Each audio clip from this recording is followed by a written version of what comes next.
શહેરનો કોઝવે અવરજવર માટે બંધ કરાયો છે। મચ્છુ બે ડેમમાંથી પાણી છોડાતા અવરજવર પર પ્રતિબંધ મૂકી દેવામાં આવ્યો છે। ડેમમાંથી 30,750 ક્યુસેક પાણી છોડાતા બેઠો પુલ બંધ કરાયો છે।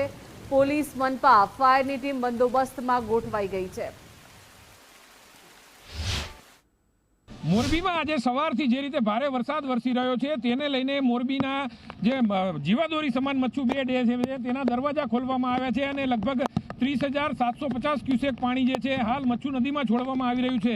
તેને લઈને મચ્છુ નદી બે કાંઠે જોવા મળી રહી છે અને જે રોજિંદા વાહન વ્યવહાર માટે જે બેઠો પુલ વપરાય છે એ બેઠા પુલને અત્યારે હાલ બંધ કરવામાં આવ્યો છે, કારણ કે જે રીતે જળપ્રવાહ વધી રહ્યો છે અને આ જળપ્રવાહ મચ્છુ 3 ડેમ તરફ જઈ રહ્યો છે તેને લઈને અહીં આ જે કોઝવે છે તેને બંધ કરવામાં આવ્યો છે। અત્યારે પોલીસ, ફાયર તેમજ એસ્ટેટની ટીમ જે છે અહીંયા છે અને ડીવાયએસપી મોરબીના છે અત્યારે આપણી સાથે છે। સાહેબ, જે રીતે અહીંયા બેઠો પુલ બંધ કરવામાં આવ્યો છે, શું કારણ?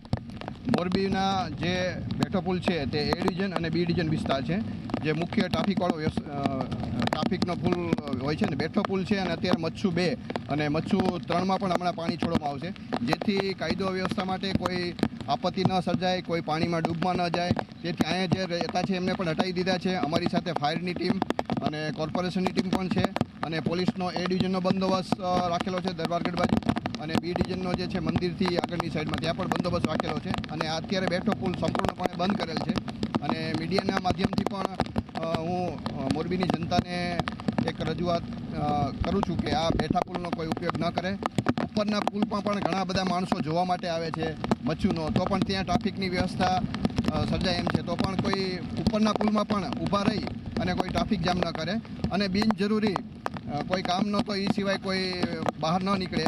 અને કોઈને કોઈ પ્રશ્ન હોય તો અમારો પોલીસ કંટ્રોલ રૂમ તથા ડિઝાસ્ટર કંટ્રોલ રૂમ પણ છે અને રેવન્યુની ટીમ, પોલીસની ટીમ સતત ફરી રહી છે, પેટ્રોલિંગ કરેલી છે। કોઈ બી કોઈ બનાવ બને તો પણ અમને જાણ કરે, અમે લોકોની સેવા માટે તત્પર છીએ।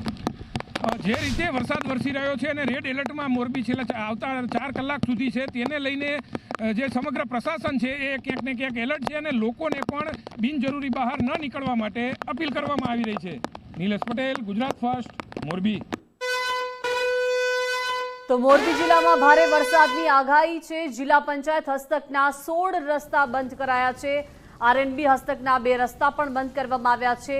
કોયબા અને રાજસ્થલી ગામ સંપર્ક વિહોણું થયું છે। તમામ તાલુકામાં નોડલ ઓફિસર તૈનાત કરાયા છે। તો ડેમમાં મચ્છુ 2માંથી લગભગ 30,000 ક્યુસેક જેટલું પાણી છોડવામાં આવ્યું છે।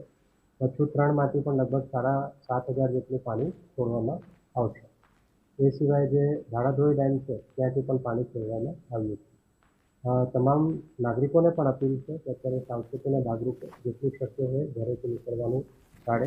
એક એસડીઆરએફની ટીમ પણ આપણા જિલ્લામાં સ્ટેશન છે અને જો જરૂર જણાશે તો એનડીઆરએફ કે એસડીઆરએફ ટીમની પણ મદદ સ્ટેટ ગવર્મેન્ટના મારફતે લેવામાં આવશે। લગભગ 17 રોડ જે છે એ ઓવરટોપિંગના કારણે બંધ હતા, જે પૈકી એક રોડ જે વીજ પોલના કારણે હતું એમાં પીજીવીસીએલની કામગીરી થતાં એ ચાલુ થઈ ગયેલું છે। તો 16 રોડ આરએનબી પંચાયતના અને 2 રોડ આરએનબી સ્ટેટના આજની તારીખમાં બંધ છે। 2 જગ્યાએ ઝાડ પડવાના પ્રશ્નો ધ્યાને આવ્યા હતા, જેમાં જે ફોરેસ્ટની ટીમ છે અને મહાનગરપાલિકાની ટીમ છે એમના દ્વારા કામગીરી ચાલુ છે।